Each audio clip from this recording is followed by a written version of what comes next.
what happened in that when the examination came, I failed in all the subjects. Okay. So whether the assessment of the principal was wrong or what happened, but I failed in all the subjects. And then, but as I said, I saved 7 years of natural learning, and that natural learning continued for all 10 years. At present, the natural learning continues only for 3 years, and after they put timetables and curriculum, examinations, semesters, and this and that. It all starts from there. So I saved that torture for 7 years and continued natural learning for all 10 years, and that gave me a lot of strength. So that UCD one was really fruitful. Okay? Fine. UCD 2. Naveen Ganesh Parsala, class 6, I failed. So what should the parents do? Tuitions. No, my parents said that, the school failed you. Such a bad school. Change the school. Change the school. So I was taken to another school, and its name was Adarsh Vidyalaya.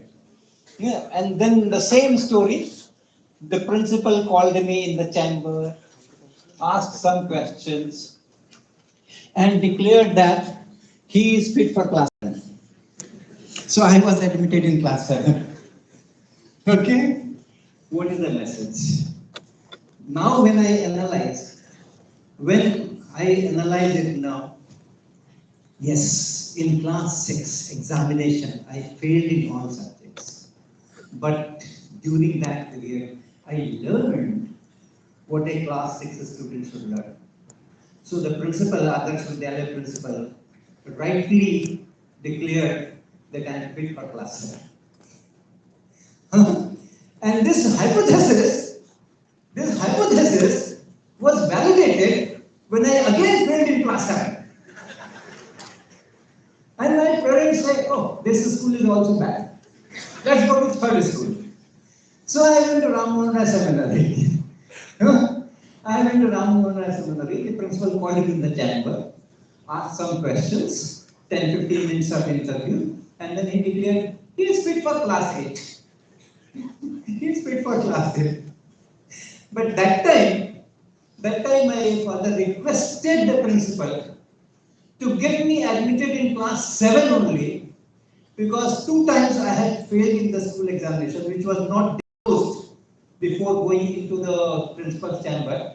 We wanted, or my parents wanted, unbiased opinion of the principal. So later on, my father said that, see, our experience is that he doesn't do well in the examination, although he is fit for class 8, but perhaps it would be better if you admit him in class 7. So I was admitted in class 7 at Rammohan Seminary. Failed again.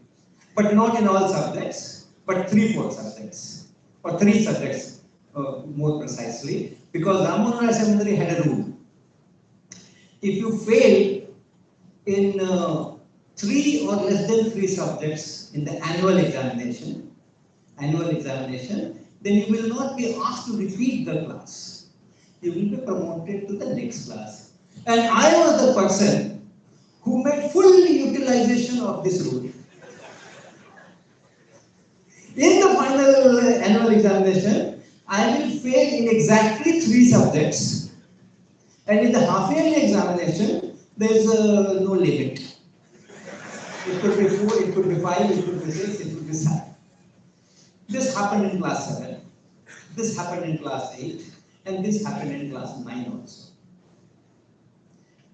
Which year means my age? Okay. This was 1962, I believe. Around that, 1960s, early 60s. Okay, so that was the story. And next slide is even more interesting. But from class 7 to 11, I was there, and then I had some health issues. And I wanted to repeat, my parents wanted to repeat class 11 because of those health issues. Doctor had advice to give minimum stress and all that. So again, my school was changed to TK Ghosh because Rammohun Seminary said no, in our rule book, there's no option if the student has passed in all the subjects and we ask them to repeat, this is against the law. So we cannot do that. So my parents changed my school again. And we went to TK Ghosh Academy, from which I did my 11 and then the college system. Then I entered the college system. Now, when I was in Rammohun Seminary, class 9th onwards, I started enjoying textbooks. Before that, I was grasping things from the classroom. Whatever was taught in the classroom, I was very attentive. I never missed any class. From class 7 up to my masters at IIT Kanpur, I never missed any class. Whether I understand, whether I don't understand. So whatever I could grasp from the school classes, regular classes, that was enough for me. I enjoyed that learning. And I did not enjoy, or I never tried enjoying textbooks. At class 9, somehow I got into the habit of reading textbooks. And once I got into that, immediately I passed in all subjects. So class 9th onward, the story takes a big turn. So now I am understanding the message I want to give you, that marks you can get anytime. Whenever you decide to get marks, you can get it. But learning must be continued. The focus should be that I'm learning things, I'm enjoying learning. I'm hungry for learning. That is much more important. Marks are very trivial things. Okay? So then nobody calls me here because I failed in class 7. Nobody calls me here because I topped in IIT Kanpur. You may not be knowing what was my CPGA grade at IIT Kanpur. You will not be knowing. So what is the relevance of it? Whether I fail in all subjects or whether I am the topper of the class at IIT Kanpur, you don't know it. So what is the relevance of those marks? Right? So that is the message of all this journey. So I passed in all subjects in class 9 exam. Bad scoring before 9. It was bad scoring, but high reputation.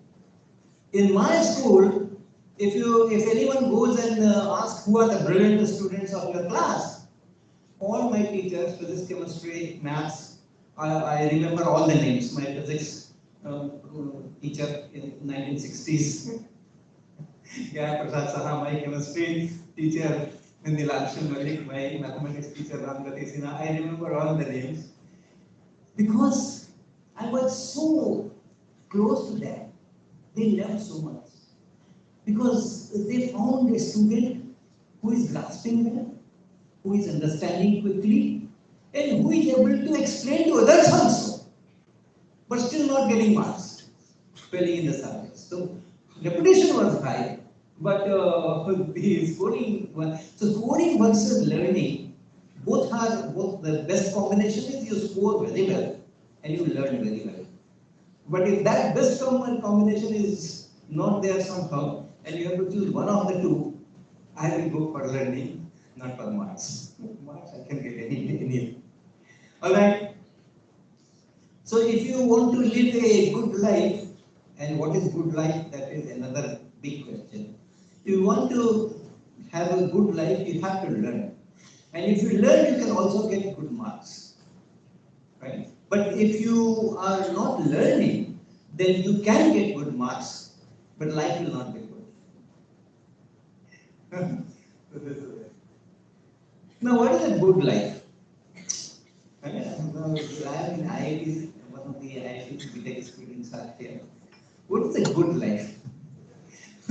I am repeatedly told by IIT Kanpur professors that when students come, and other IITs also, when students come for counseling, their first worry or question, including parents' question, is that how much will be the expected package in this branch or in this stream or that stream. So that package is the criteria for having good life. Now here I would like to show you two photographs. One is this. Which goddess is this? Which goddess is this? Lakshmi. And she is riding on. Okay. So if Lakshmi is riding on a creature, that creature is owl. So if you all the time worried about Lakshmi, the package, and the money, that means Lakshmi is on you. So who are you then? Do you want to do that? Do you want to become that?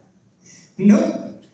Yeah, so that Lakshmi or the wealth is something which can make you owl. You will lose all your visions. You won't be able to recognize what is there, what is happening, and what should happen, and like that. But then there is another picture, again from the scriptures, and that is this. Which goddess is this? Again Lakshmi. Again Lakshmi.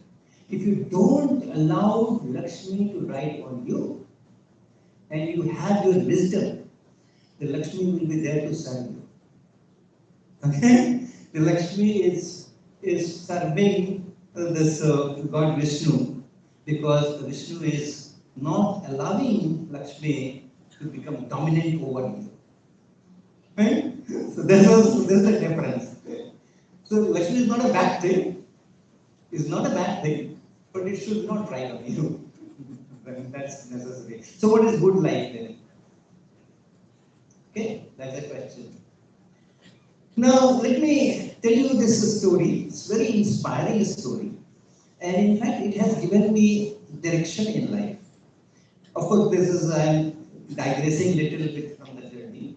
My journey is still a school system, class 11, 12. But this is the story when I started teaching at Patna University. So Haflong is a place in Assam. It's a Naga tribe village, and in that there is a school built up by some people from Bihar and Uttar Pradesh. And in this school, I went there and stayed for about 4 days. Very nice experience. Pure Naga tribe village. So I used to move in the lanes after whenever I got time, and I found that there's no tradition of locking the room. So if they are going out of the house, everyone is going out of the house, they will just put that chain, iron chain normally used that time it was, and then some hook there, and they will just lift this chain and put it there. So that's it. So no lock. I never saw lock. I'm very happy that it's such a nice society. Last day, people took me to the chief of that village, which is officially called Gaon Budha. Now, Budha in Hindi is for old person. But this is the name of the position. The person was quite young, healthy, good, and people told me that he is the Gaon Budha of this village.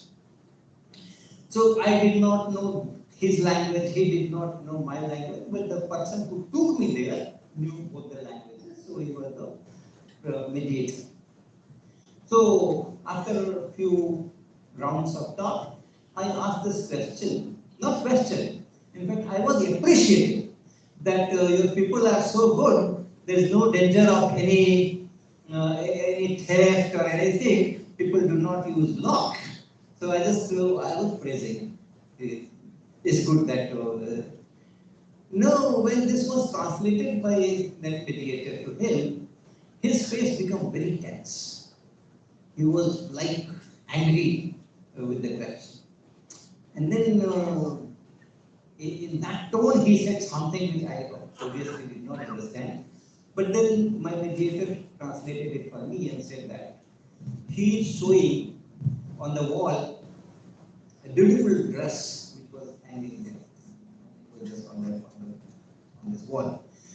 And the doctor said, if I go out and put a lock there, and someone in the village needs this dress, how will he or she take this dress? So what do you mean by locking? Oh, the whole great philosophy, it is in my house. This commodity is in my house, but it is not mine. It's in that village. Anyone in the village needs this without informing me, without asking me, can take it. Okay? So, if I have wealth, in my account, it is in my account, it is not my wealth. That I learned from here. Whatever money comes to me, apart from spending for my minimum requirements for living, whatever extra is there, that extra is not mine. It is of the whole society. And I am only there to manage that money and spend it in a proper way so that it reaches respect. That was a guiding principle I am still following. And I tell you, I have not locked my room in my guest house. Okay, so I am following those words, and this was perhaps in the 80s, 1980s. I went to Apple. So that's the kind of culture. That's the kind of philosophy. That's the kind of thought process for a good life. A good life doesn't mean that you have 10,000 rupees of shoe or 5,000 rupees of spectacles and this band and that band. And it's not that. It's not that. There is a false criteria for good life. The good life is in this whole journey of human civilization, which is at least 12,000 years old. 12,000 years I am telling because the Geological Survey of India or Archaeology Department, they have made all those excavations and carbon dating. They have done all kind of carbon datings, and then they find that yes, this particular this town was developed around let's say 10,000 years ago, or 6,000 years ago, 5,000 years ago, and so on. In Mehergarh, which is now in Pakistan, they have done excavations, and it is about 11,000 years old culture, and they have found human teeth, 11 human teeth in this excavation. And this was a project by some Switzerland or some material scientist or physicist, and she took all those things from there and did all kinds of STM and whatever, SEM, TEM, whatever is there in material science characterization, and came out with the conclusion that all these 11 teeth had root canal treatment done on it. That surgery, root canal treatment was done in it. So our human civilization is at least that old, and our life, an individual life, how much? 100 years? 100 years? Average human life, one should live, not average, but one should live at least 100 years. Now in this 12,000 years of journey, what is the relevance of this 100 years time span? If there is a relevance, then your life is a good life. My life is a good life. Otherwise, there's no life. If it is there, if it is not there, who cares? Who cares? If there is not there, who cares? But yes, if it makes a difference, even small difference, if it makes a difference, yes, then it is a good life. Okay. Now this is not for you, but this is UCD, UCD 3, uncommon decision. When I was in my +2 stage, when the JEE, I was legally allowed to appear in JEE, and from my college, there was a huge culture of appearing in JEE, and that time people used to say, maybe wrong, that the single institution which sends maximum number of students in IIT system is my Patna Science College. So that kind of environment was there, but then I decided not to do, not to fill the form of JEE. Okay, so I call it G ka janjal. How many of you understand what is janjal? Many. Very good, very good. So I call it G ka janjal, and I never fell into that trap. So we did ask that time also that engineers were getting 4 times higher salary than college professors that time, and they did ask me that by that time 11, 12, that time my marks were quite good, quite good. So you are scoring so well and so on. So why don't you appear for JEE? What will you do after MSc? Like that. So those questions were there, but I was very firm on that. It's a 16, 17 years old child, and very firm that no, I have to go for masters, bachelor's and then masters. So that was UCD. The BSc honors I joined after my +2, BSc honors at Patna Science College, Patna University, and from there, of course, when I so this is there. But after doing BSc, I came to know that IITs also give courses in pure sciences, physics and chemistry and mathematics. So before that, it was painted that IITs give only courses in engineering. So that is how I had just decided that I don't want to become engineer. I want to become a teacher somewhere.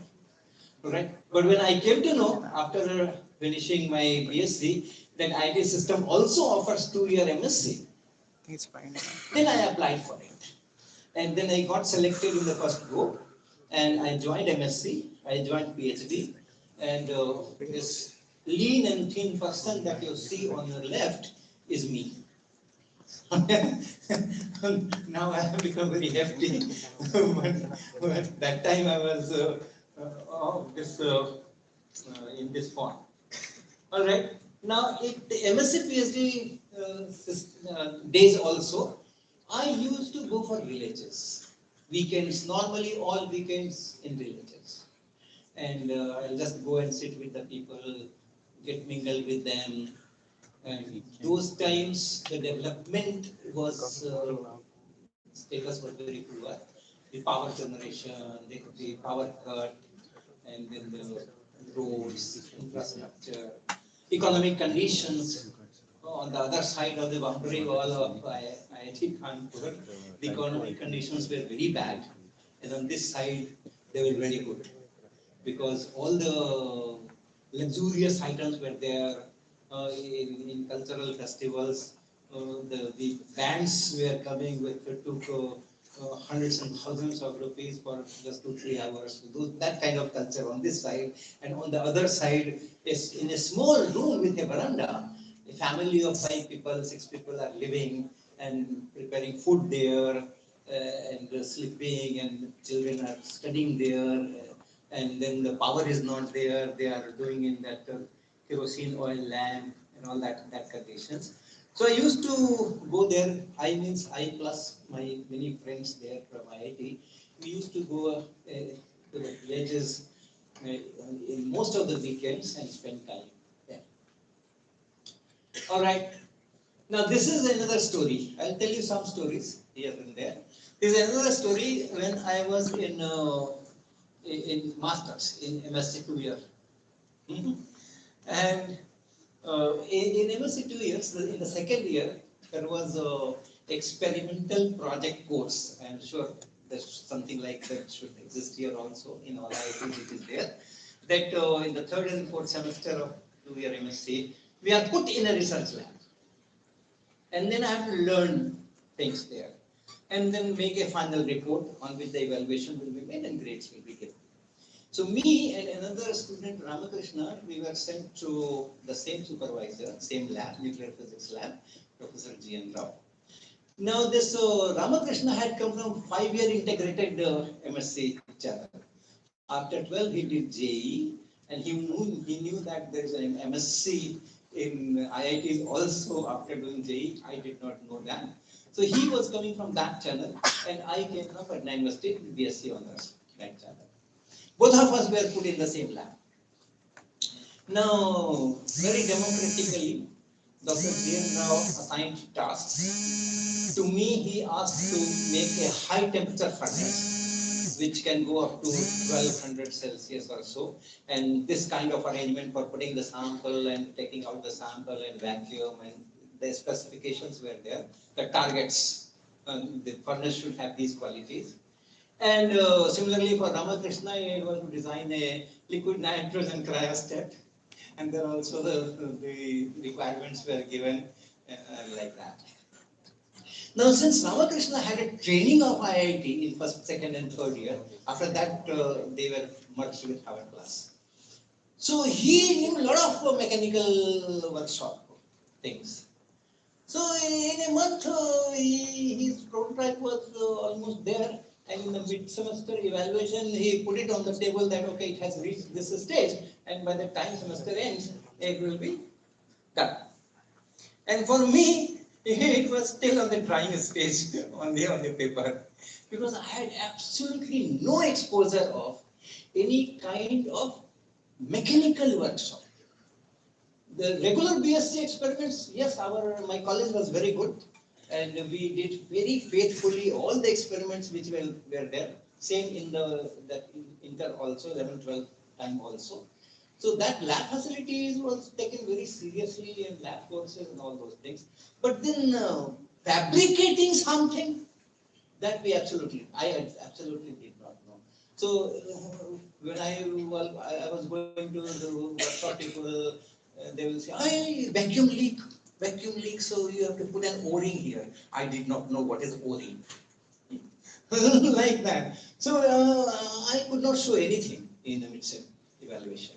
And my supervisor said that if you don't do a good job in the remaining 2 months, you will not pass this course. Very bad. Alright? Now I still tried, but I came to understand that, okay, this is impossible for me, I cannot do that. What I did, the institute had given me an agenda. I put that agenda aside and had my own personal agenda. That was 1976. That was 1976. And the computers had come to IIT Kanpur. Professor Raja Ramanna, who is the pioneer in starting computer education in India. The first computer science BTech course was designed at IIT Kanpur by Dr. Raja Ramanna, and from there it is spread all over India. So he had given a course to me, to all the students, or it was kind of core course.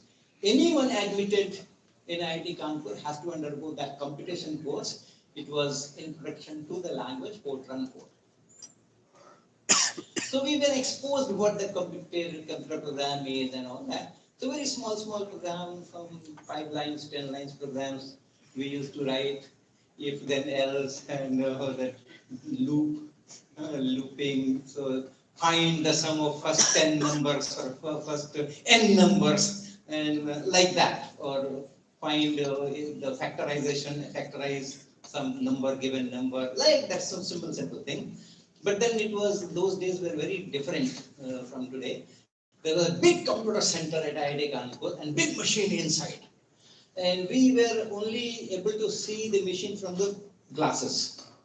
There will be operators who will handle that.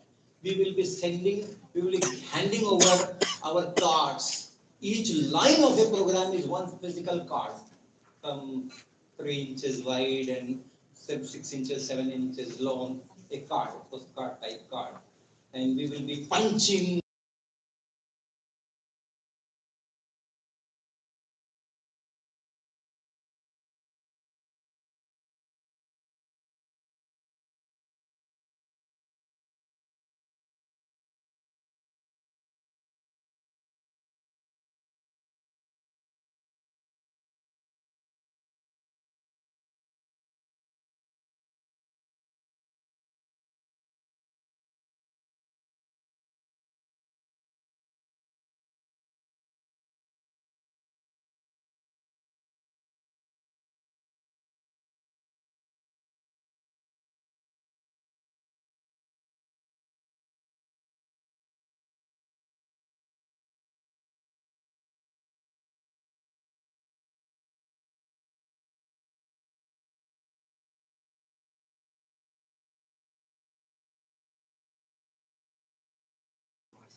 superposition of that. A function which if you look at in components, some 5-6 components, one component has this function f1 plus f2 plus f3 plus f4, let us say. So each one of that is having some 4-5 dips at different places, and all those are superposed to give you finally those 5. Now the students will plot all data on a graph paper, look at it, and write the value. A1 is this, A2 is this, A3 is this, A25 is this, A27 is this, A30 is this. So that visual looking of data only, they were writing all this and publications were being done. So I asked myself, can I write a big computer program for this data analysis? Okay. So I learned all the calling subroutines and library functions and all those things, which was not done in that Fortran course, introductory course. Then the problem was of matrix inversion and solving simultaneous equations, many simultaneous equations and all that. So that numerical analysis I learned. And then writing code from that. And whether the code, there is a syntax error or some error or logical error. So one full day for one error detection, one round of error detection, because I will submit that whole card, this thick pack of cards, and next day I will get the output printout. And then it will say, line number 37, error code E17. Okay, done, finish. You correct all those corrections and then again submit it next day, and then the 24 hours they will give another printout and they will say, okay, that has been corrected, here are the new ones. But to cut the story short, before the end sem examination, I was ready. I took the real data from those PhD students, worked on that. And I optimized those parameters. I varied those parameters, those 25 or 27, 30 parameters, and minimized the deviations, least square deviations. That function I minimized through this matrix inversion and solving simultaneous equations. And I also wrote program to plot that on the paper. There was no graphic interface that time. Everything we have to do, we have to tell the computer, you go this much of right on the page, this much up, and then put a cross there. So program for that, we have to write. So I plotted all the data points, and on top of that, those crosses which were generated by the code, and then we found out how good is the fit. Since it was all optimized mathematically, the fit was the best fit. It was going very nice. So, and I did not disclose this to Professor Verma. Only about 10 days before the exam examination, I went to him. I said, I could not make the furnace as instructed by you, but I have done something else and I would like to show you. Then I showed them that your PhD students who are publishing the research papers, just by looking at the graph and estimating these many parameters of that function, and here's a program which gives you the best fit, and here's the best fit. Okay? Oh, Jindra was so happy that he said, forget about furnace. Forget about furnace. You have computerized my research lab. Such a nice thing you have done. So A grade is a very simple thing for this particular achievement. But the real achievement I came to know when after PhD I went to Patna University again as a faculty member there, served there for 15 years, and then I came back as assistant professor in IIT Kanpur in 1994. And out of curiosity, I went to the same lab. Professor G. N. Rao had left. So I went to that same lab. There were some PhD students. Then I talked to them, what kind of experiments you are doing. Well, 2 or 3 of them were there, and they were doing the same kind of experiments which I used to do in my time. So I said, how you analyze the data? So that our seniors have given us a program, so we just run that. So they have done PhD on that program, so we also run them, and from there we get all the data and all those things. Can I see that? So that time the computers were desktops on the table and that. So they immediately showed me the code. Exactly the same code which I had written 17 years, 16, 17 years ago through this story. It was still being used without any modification. So that was the real answer.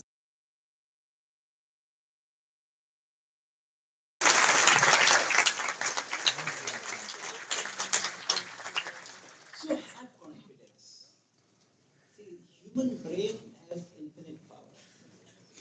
We do not understand, we underestimate our own brain, and therefore we are puzzled. We are afraid. We live in fear of future. What will happen in future? What will happen? What will happen? If I am there, nothing will happen. That confidence should be there. And you can demonstrate that. You can tell yourself, look, I have done this. Look, I have done this. Let next challenge come. I will do that. I'll handle that. Because life is full of challenges and uncertainties. So you have to learn how to live with the uncertainties and remove them and get the best out of it. And it's an opportunity also. Yeah? So that is it. Okay, so that was it. The spirit of accepting challenges and pursue with passion. The confidence of taking up new challenges and learning new skills. These are the important aspects of your period here. UCD4.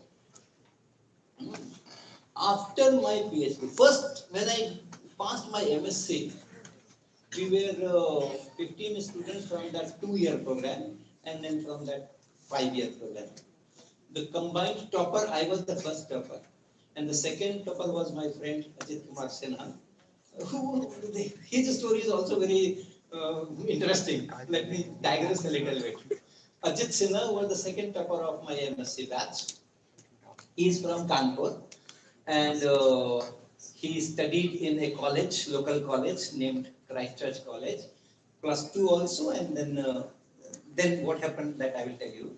So in +2 he was a UP topper, and UP is a big state, and being a UP topper is something great. So that time people told him that there only 15 kilometers from here, from his house, there is a good institution called Indian Institute of Technology, Kanpur, and from all over the India, and people aspire to join that. There is an examination called JEE. So you appear. So he appeared. He did not know what this IIT is and what it is. So did not do any kind of special preparation or special studies. Whatever he had studied for his +2, with that preparation only he sat for the examination. And that time zonal results were also declared. India was divided in 5 zones for JEE. And then the zonal toppers and those things. So he was for that zone, his zone, he was again the topper in JEE. Okay. But he did not know English. He did not know English. Somehow he could read and he could write, same with me also. But his condition was even worse than me. So people trained him for counseling. When he was going for counseling, some people trained him how to face counseling. So they said most likely the counseling people will start with your name. They will ask your name, and then where do you live, and then and after that subject, so chosen and all that. So he was trained that you will be telling this sentence in response to this question, this sentence. And these counseling people did not ask his name. The first question was, congratulations, you are Joel topper, you are welcome in IIT systems, like that. And when they finish the sentence, he says, my name is Ajit Kumar Sinha. I live in that Wala Bangla. But interestingly, he was admitted finally, and he chose electrical engineering, hoping that electrical engineering will be close to electricity so that physics will be the main component. So he started going to classes, but a month, after a month, he tells his father, it's a bad institution. These people don't teach anything. They only say how to make the circuits. That I can read from anywhere. So no physics is being taught in a nice manner. I will not do this IIT. I will be let me be admitted in BSc on BSc, not honors even. BSc in UP there was no honors that time. So I will do BSc from Christchurch College. Left IIT. And Christchurch College again he did his BSc, he taught there. And then again he came to know, like me, that IITs also offer 2-year masters in pure physics. Okay, so that time some 3 years has gone, so he was also more matured, and some English also he had learned during those 3 years. So he went for this 2-year MSc program, and he was selected along with me also in the same batch. He did MSc physics from there 2 years, and we were the two persons. Me and Ajit Kumar Sinha, first topper and the second topper. He was the second topper, I was the first topper.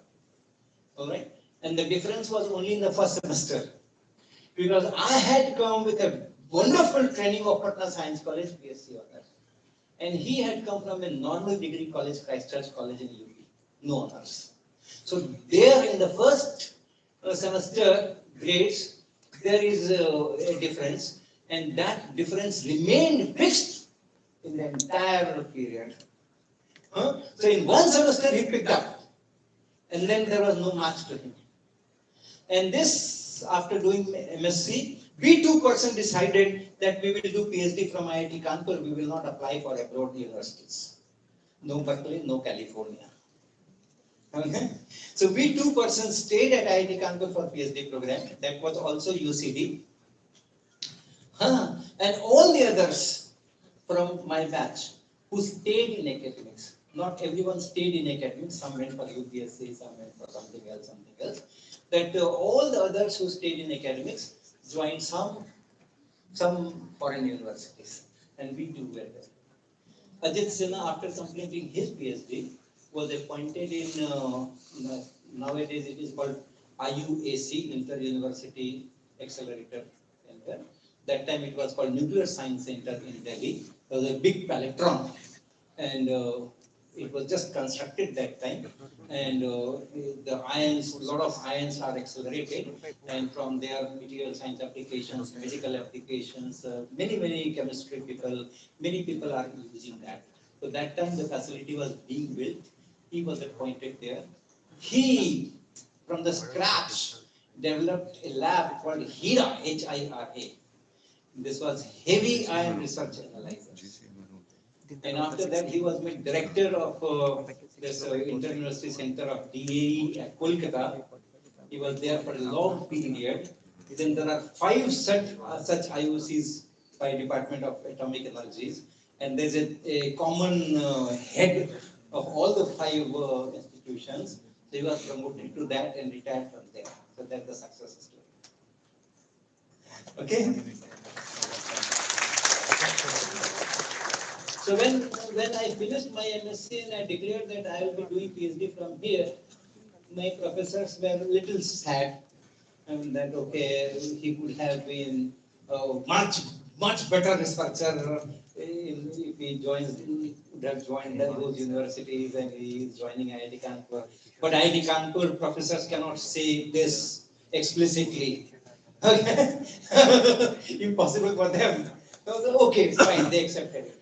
But after my PhD, when I declared that I am going to join faculty position at Patna University, that too in a degree college, Patna Science College, everyone was very upset. Very upset.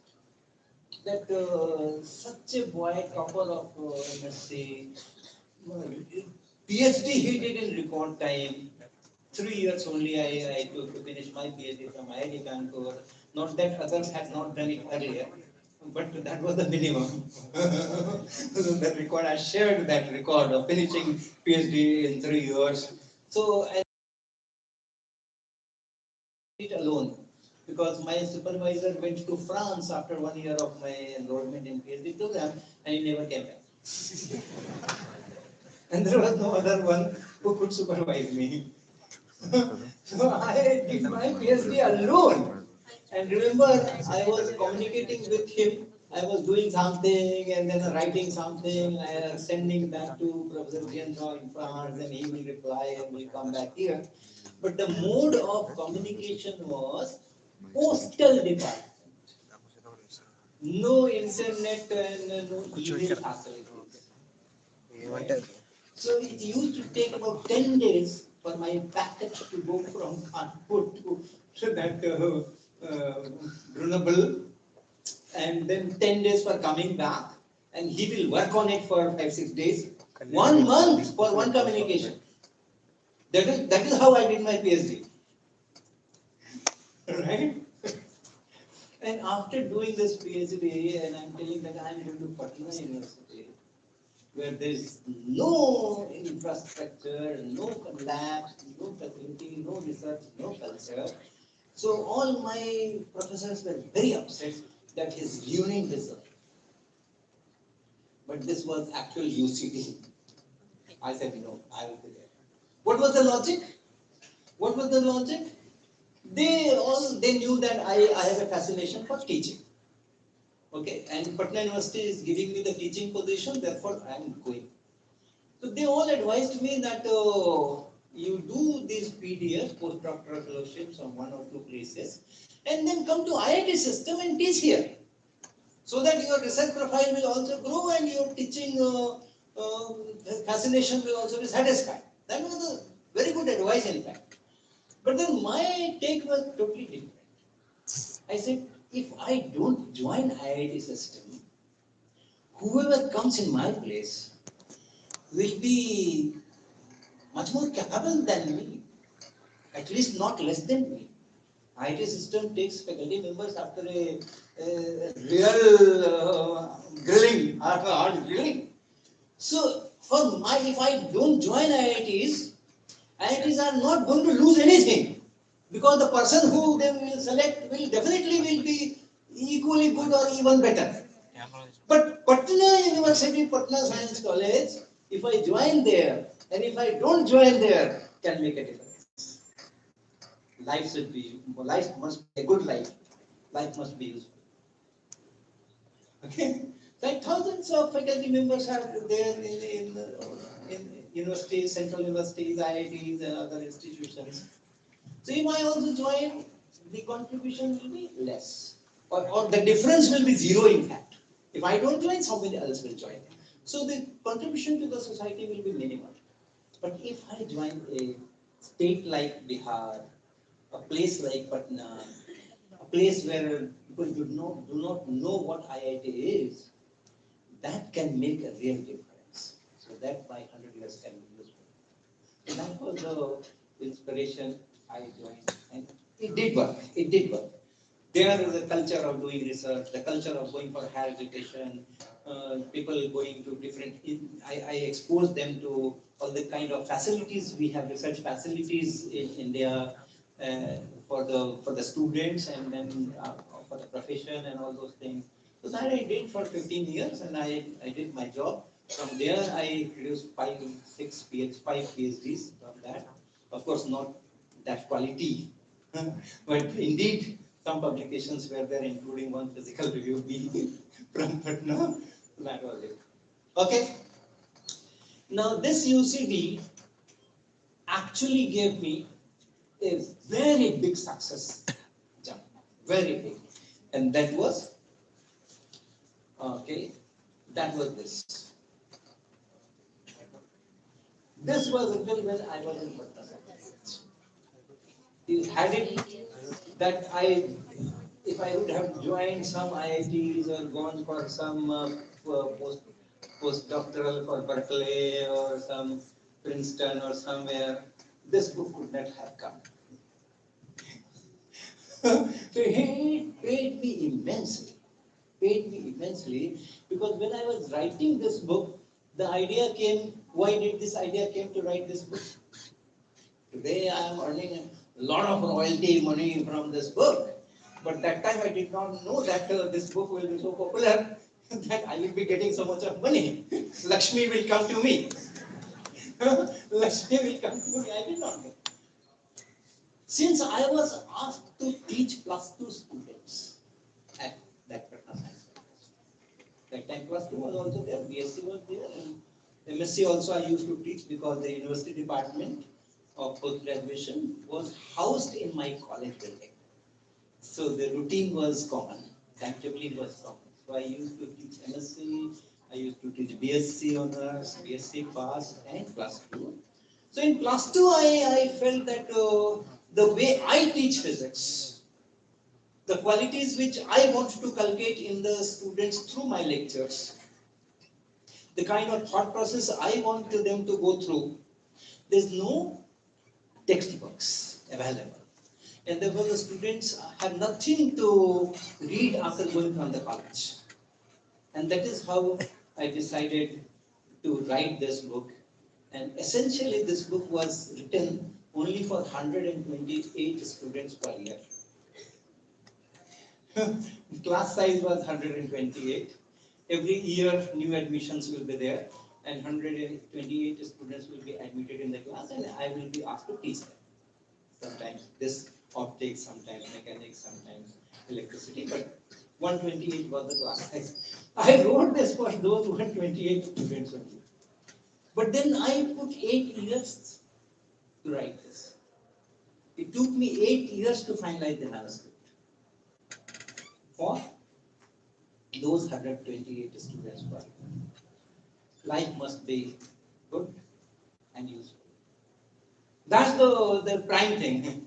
Anything I do, how is that going to affect the society, the humanity, the community?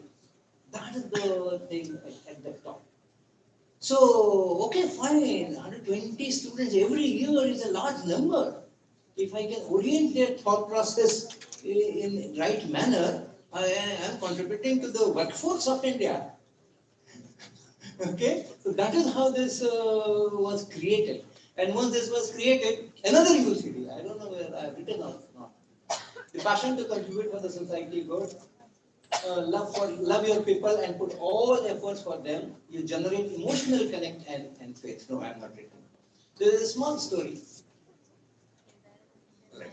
So there is a small story. When this manuscript was complete, when the manuscript was being written, Tata McGraw-Hill people came to know that there is a young lecturer in Patna University who is writing a wonderful book, and which can beat Resnick Halliday. Resnick Halliday is from Wiley publication, and these people were McGraw-Hill people, so they wanted to have a McGraw-Hill book which can beat Resnick Halliday in India. So they came to me when I was there in the 3rd or 4th year of writing this book. And the first question they asked me that we heard that you are writing some wonderful book on physics. So we are looking for such a book, and we will very happy if you give us sample chapters, because we want to beat Resnick. And I immediately said that, sir, you are at the wrong place. Resnick is one book which I read during my MSc 2 year at IIT Kanpur and got fascinated how physics is to be taught, to be lived, to be practiced. And that I was trying to implement in my lectures. And you are saying that beating Resnick Halliday book, impossible. So finally, I said all kinds of sorry. But finally, I gave them the sample chapters. They got it reviewed by some professors. The reviews were very good, and they were after me. Write it early. Next year, can we catch the session? Next year, blah. But I took my time, and finally, when the manuscript was ready, it was submitted to TMH. And then after 2 weeks or so, TMH people called me at their central office in Delhi to the round table meeting. with all their editors and marketing people, basically marketing people. And then the MD told me after the initial praising that it is a very good book and we have gotten very good feedbacks and all those things. Finally, he declares, our marketing team says that it is not sellable. It will not be, in this format, the way you have written, it will not be accepted by the academic community and we will not be able to sell it in this format. And they had done a good homework. They had written some 7-8 points that change it this way, change it that way. They had some certain suggestions. And those suggestions were already written in their diary and they discussed one by one. I was not an H.C. Verma known in India, pan-India. I was known in Patna, but not nationwide. This was my first venture. And Tata McGraw-Hill was offering me the brick. And I told them, sorry sir, I cannot make any change in my book. Whether it sells or whether it doesn't sell, but this book will remain in this format, whoever publishes. So finally, they handed my manuscript over to me because they tried to persuade me, but I was not ready to listen to any of their suggestions. Another UCD, a big break. I said no. Right? Finally, it was published by this Bharti-born publisher who was a Bihar-based publisher, not a national publisher. Bihar-based publisher. And from there, you know, the rest is everything, you know, what it is now. What it is now. Hundreds of thousands of copies every year, legal copies.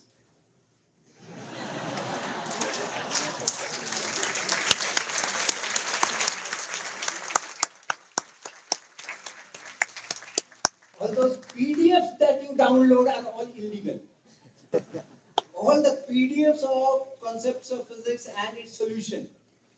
The solutions are very, very illegal because I have never written any solution. And the solution book has a similar kind of cover with another word solution, and at the right hand bottom it will still be H.C. Verma.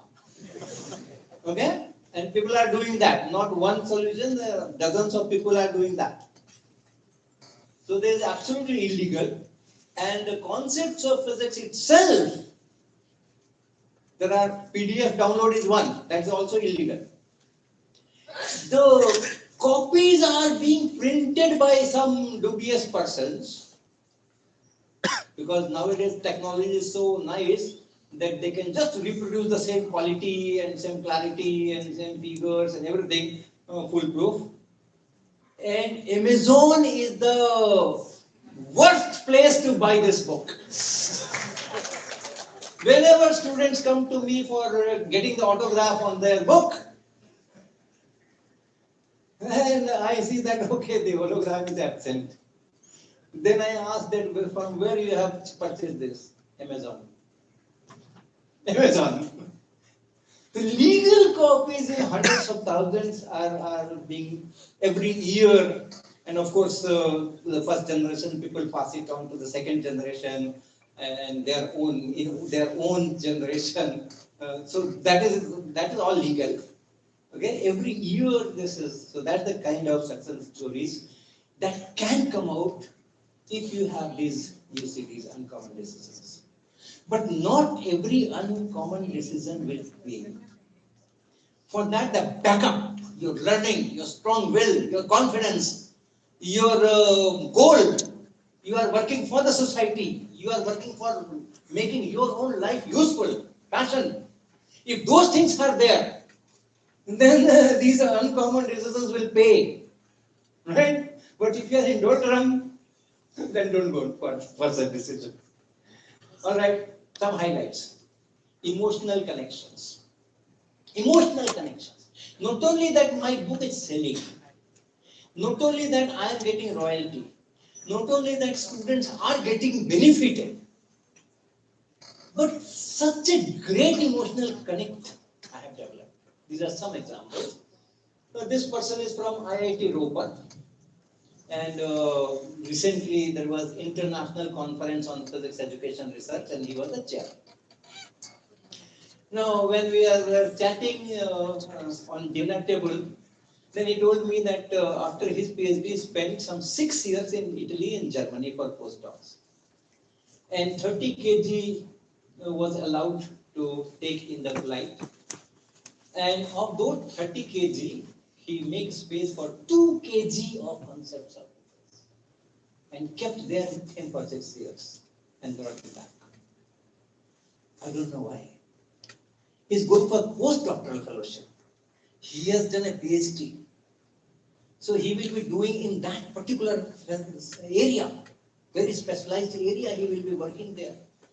He knows that he will not be using these 2 books, but he keeps them with him for 6 long years and brings it back, and still it is with him.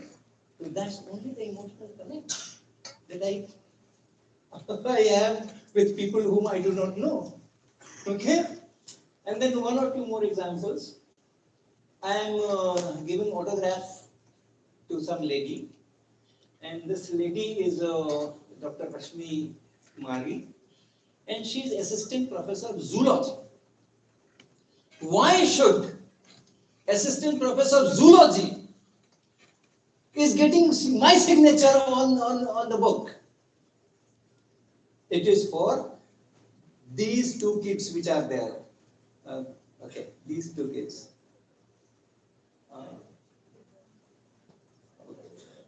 I don't see the pointer. On the right hand side, you can see two kids.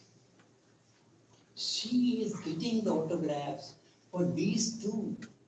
When these 2 will grow up, they will read from the copy signed with me, signed by me. And even beyond. This is another story. She is Dr. Mridula. She is associate professor of economics. And she, in fact, I all of a sudden reached her college. There was no plan, there was no program, but I had some 2-3 hours in between the next meeting. And I asked the people that where do I spend these 2-3 hours? If there is some good college, let me go there and talk to people. So they took me to this particular college. Then she told me that she has purchased my book for autograph. But she did not know that today I will be coming here. So she did not bring it naturally. But I asked him that, okay, you are in economics, for whom you are trying to get this my autograph, and for whom you have purchased that book. This is 15 months old granddaughter. The autograph is being out for this generation. This generation. So that's the kind of thing is there.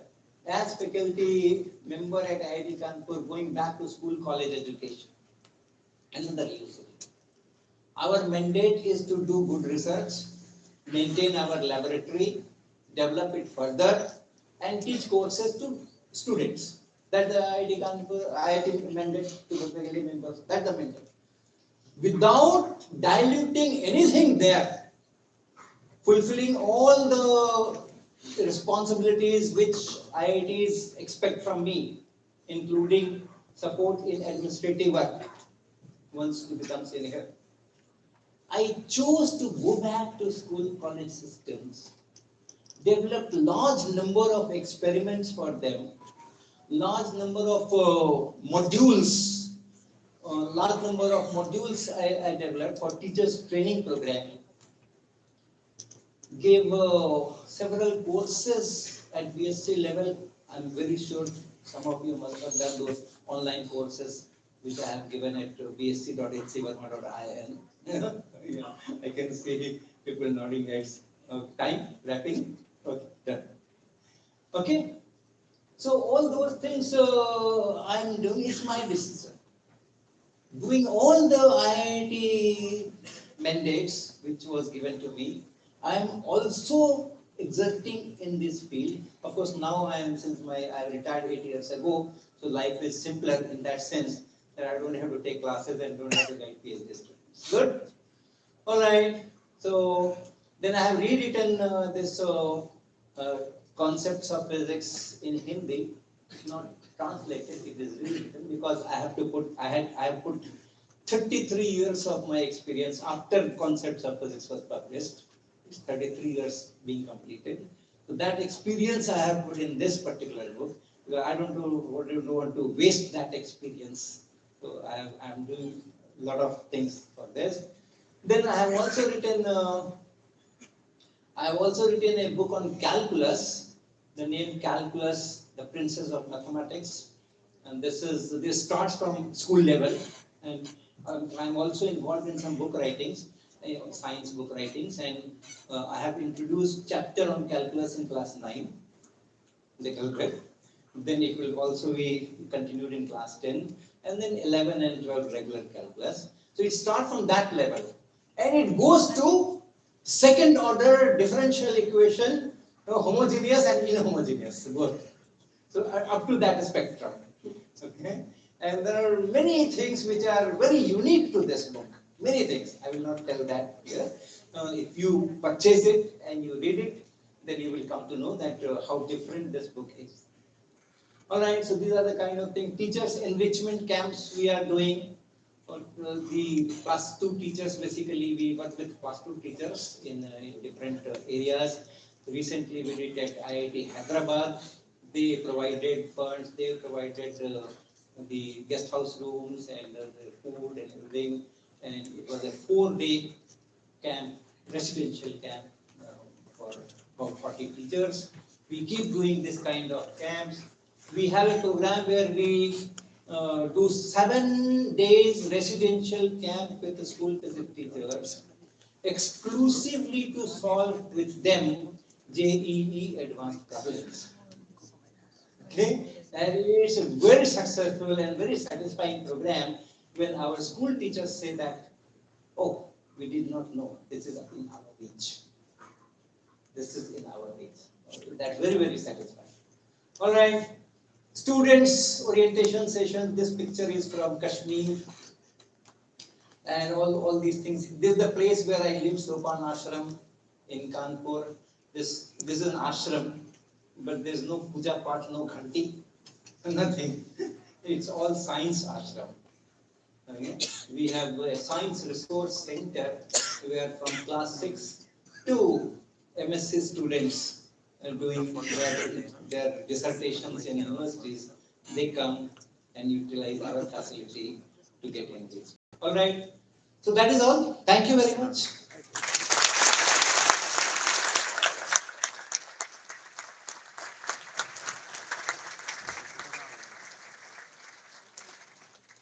Thank you, sir. Your words have struck a chord within all of us. Now, we will move on to the Q&A session, where we give a chance to the captivated audience to share their doubts and thoughts. If you want to ask something, you may please raise your hands and our team will approach you.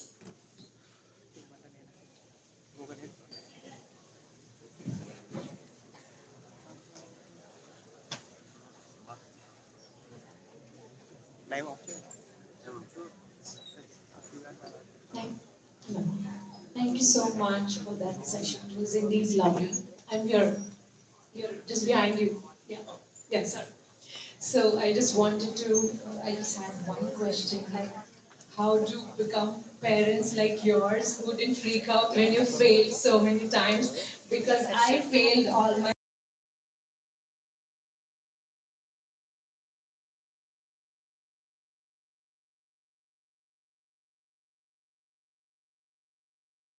and really happy. I felt so validated. So I really enjoyed your talk, but I just want, like, as a future parent, I just wanted to know, like, how do you have parents like that who, what kind of support you give when your kid is failing time and again? Because my parents freaked out.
releasing a new edition of One Sense of Physics that we could all learn more from.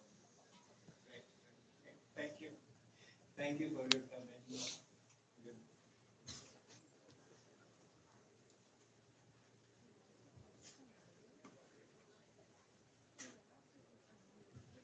I just wanted to know, can you share some of those inputs that the Gahel guys gave you? Was there something about the style of writing or some other aspect? Yeah, in fact, the marketing team wanted first thing that it was ill-defined what is the target audience. That was the first objection. Because my book at nowhere mentions this is for this board or it is for that board or this examination or that examination, whether it will be UPSC preparation prelims or it will be JEE preparation or it will be CBSE board. So that target audience is ill-defined. So they have their structured strategies.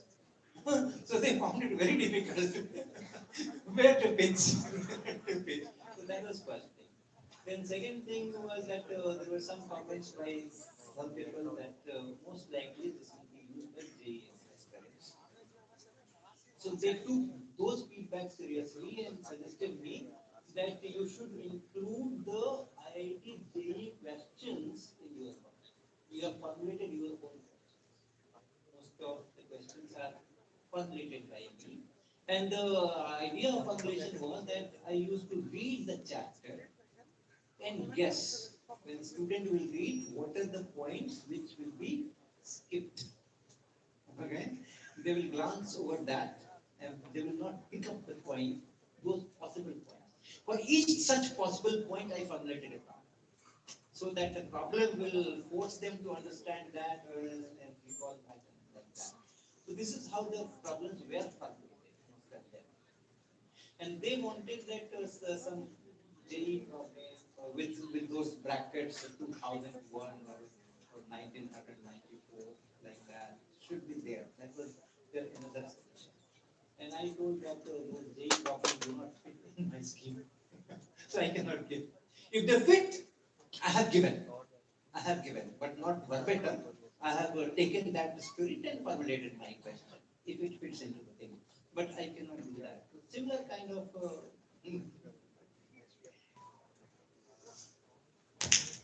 Hello. Sir, I have a question.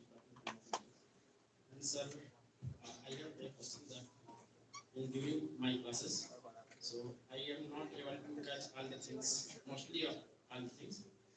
And I am reading again my book. So, and I also have searched to read books, but I am not that much confident to read them. So, how to develop that? So my suggestion is you don't worry about that. You worry about your examinations and grades. Alright? So you learn how to get good grades in IIT system and do that. And once you are free from these examinations, then you read the books, mathematics books. And then you will learn much faster. Right? Because the stress on the mind that there is an exam ahead is not allowing you to learn. Right? So that learning can be little deferred. Get rid of all these examination things. During the vacation, during the breaks, when there's no examinations ahead, you read your textbook. I am hopeful that yes, you will pick it up. Thank you, sir.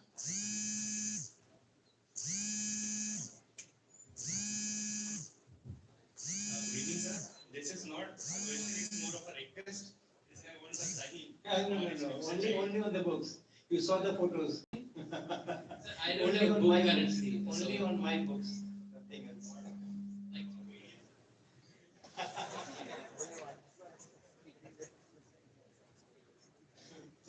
People bring PDF on their iPad and ask for the autograph.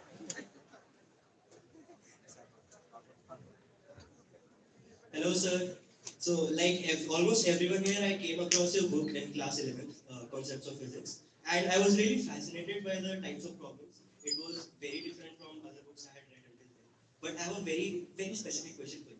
You remember the chapter Laws of Motion?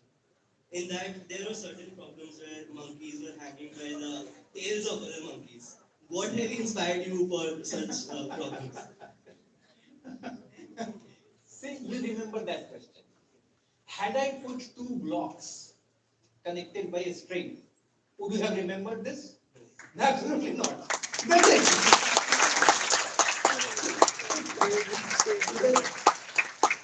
It's the same content, it's the same theory which I want to get the student practice, but it has to be packaged in a manner that you start emotionally connecting yourself with the book.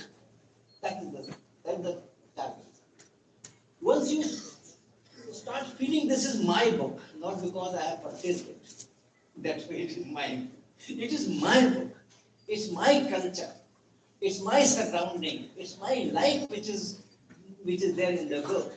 Then whatever content I want to teach you, it will be very fast delivered.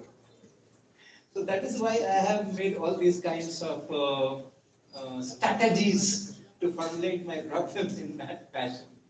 You will find many more things, those kanchas, kinds of things. Then many cities I have put names, this name, that name, so that my audience can connect. Okay, this is my city. This river flows through my city, like that. So those things were planned, right? Thank you, sir, for making us fall in love with physics. Thank you.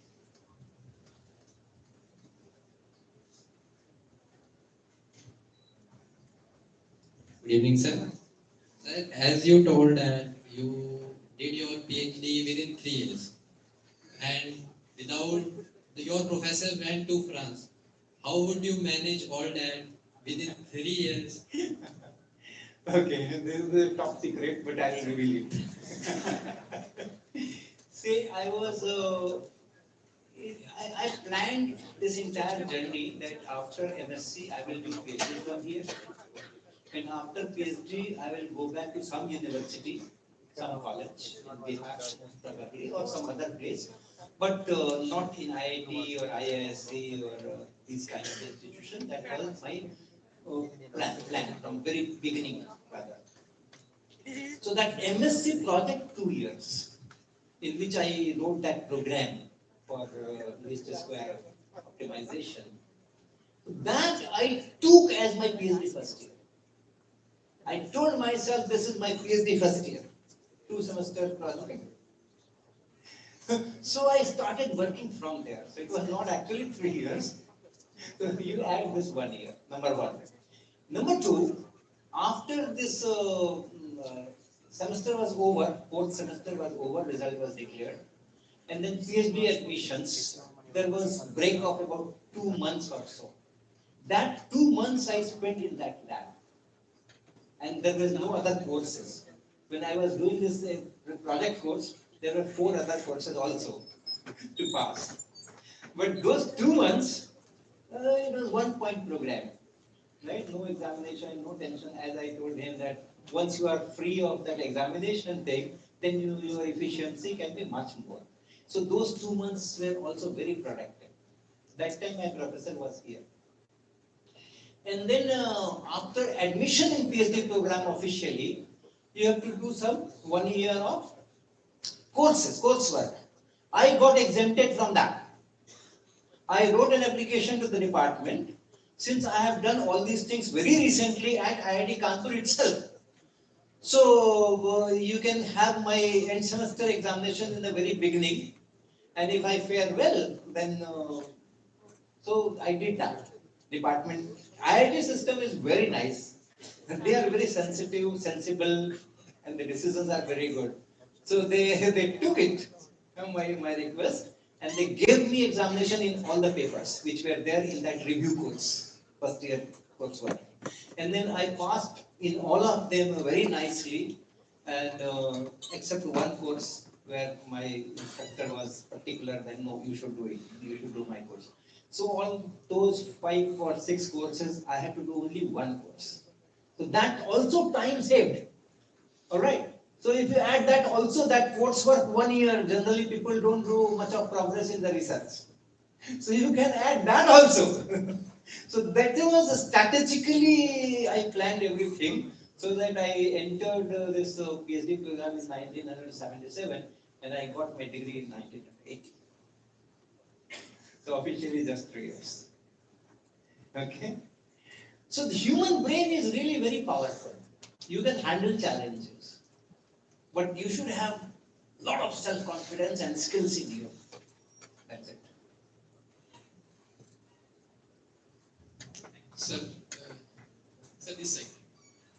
So you talked about the strategies of catching attention of students while writing the book. Right? So on behalf of all our colleagues here, professors, what do you suggest? How do we catch the attention of the students in the class? In today's day and age of the short attention span of watching reels and short, Right. how do we catch attention of students for 50 minutes in the class? 50 minutes class, right.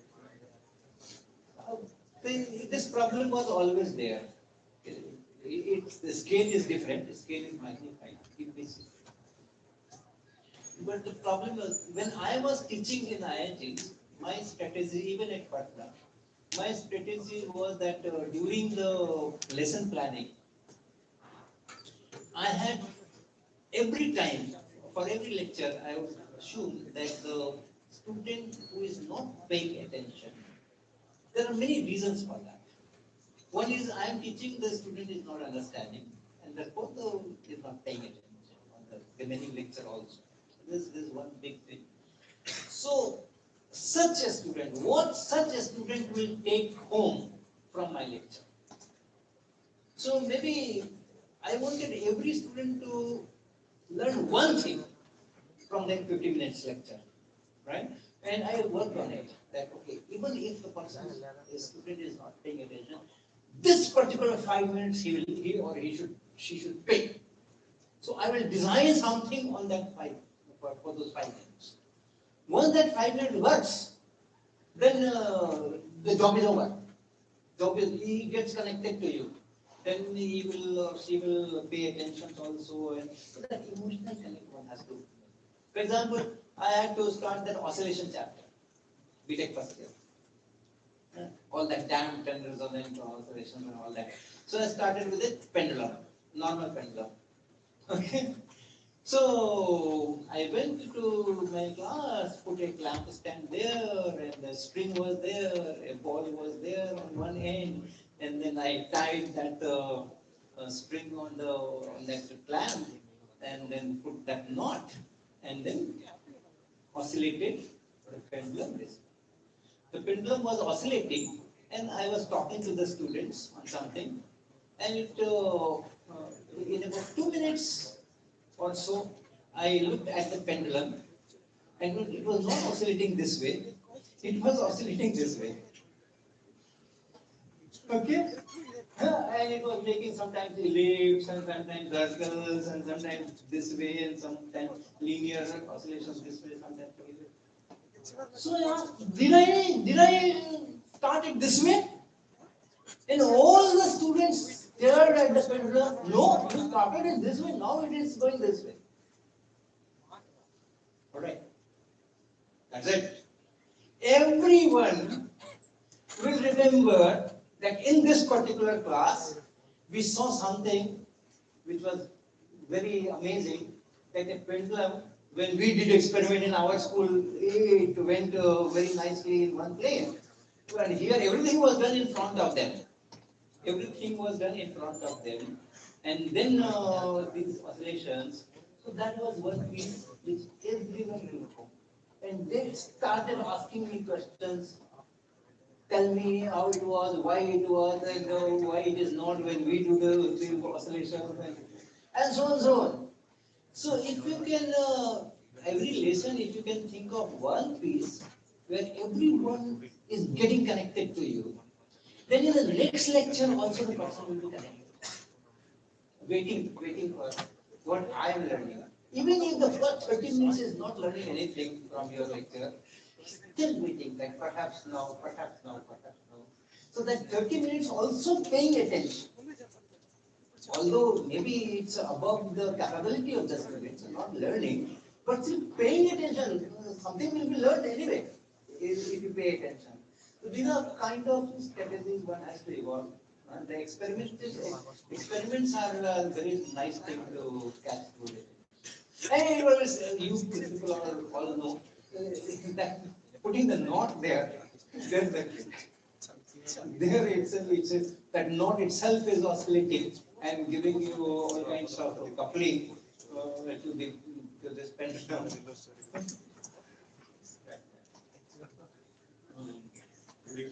So as you said, like we should learn every day. So my question is like, how do you do? Like in this era of internet, like we have too much information, too much signal is there, noise is there.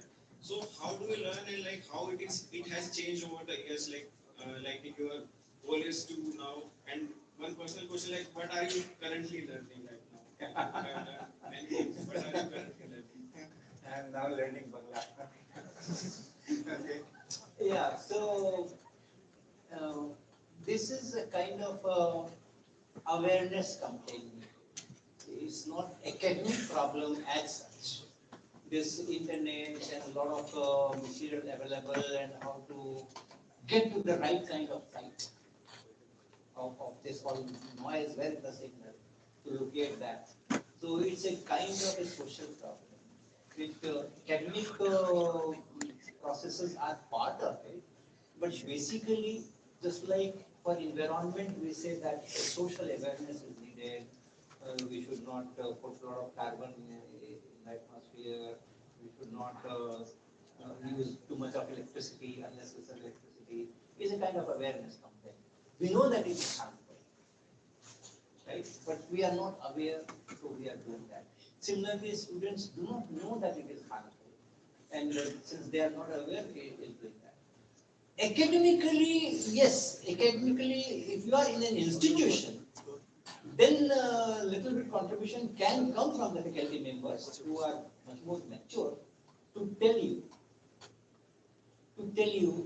that I always tell my students that you go to internet, do Google search. I prefer Google search over this AI, ChatGPT, etc. Because my strategy, when all these things started coming up in a big way, my strategy was look at the URL of the site you are seeing, not the content. First, look at the URL. If you find that it is a university site, then only you go for the content. If you find that it is some toppers.com or some test.com or something, then you just don't open it. That's my advice to my students. So I'm not asking them not to use internet, but then I'm directing, and it's simple to follow. Simple to follow. Doesn't matter if the first 10 entries in the Google search or 20 entries or 25 entries are from these .com type of things. And later you find, okay, here is a site. Here is IIT Palakkad site, or some professor has put this thing here, or IIT Kanpur, or IIT Bombay, or IIT Hyderabad, or some university, Delhi University, Pune University, or California University, or Princeton University. Then only see. So these kind of inputs we can give. That is one. Second, as faculty members, can we have some 5 minutes of content which you will not find in the internet? Okay, so per lecture, if we can come up with 5 minutes of content which is not there in the internet, which your ChatGPT and Gemini and Perplexity will not tell. And there are many such things, because they work on what is available there. So if you generate your own content, probably, I'll tell you, we run a program called National Anveshika Experimental Skill Test. And in that first round, we have some video questions. It's online. First round is online. So we have very short videos, some 15-second videos, 5-second video, 10 seconds video. Some natural phenomena, some bird is flying, or someone is going on a metro railway station with a trolley, and some natural video. And then we will ask some physics-based MCQs. So that is our format. So 2020 2024, when we did that, and all this chat GPT, we were listening to this word. So I asked my colleague to put all this question to this chat GPT or whatever, and see how they solve this MCQ. In the regular examination, we had 22 as the cutoff for selection of 1,000 students out of the 25,000 there. And when it was put in, and this person is computer savvy, so he put all varieties of AI boards, Perplexity and Copilot and Gemini and all those things. None of them passed that mark of verification. None of them. Total it was 54 marks question. So out of 54, our regular examination, the cutoff was 22. And all these were moving around 15, 16, 17, 18.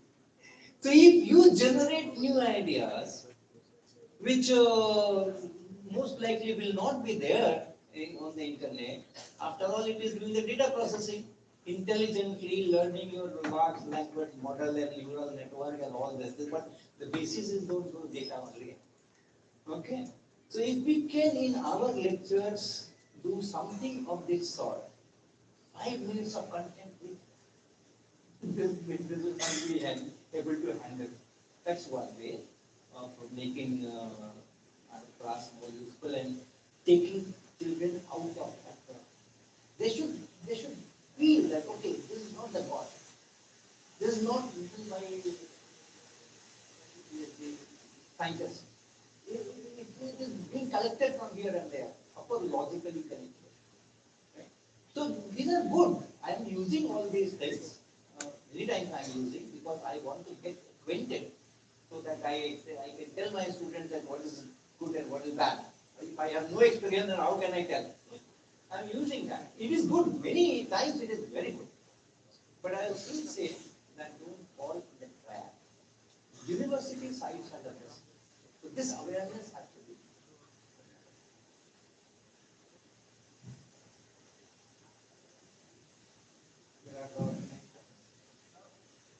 Due to time constraints, we will be ending the Q&A session now. Any other questions can be asked outside after the session. Thank you, sir, for your beautifully phrased answers. Now, I request Dr. Agora, Dean Academics, to present the memento to Professor H.C. Verma as a token of our appreciation. I invite you both onto the stage for the same.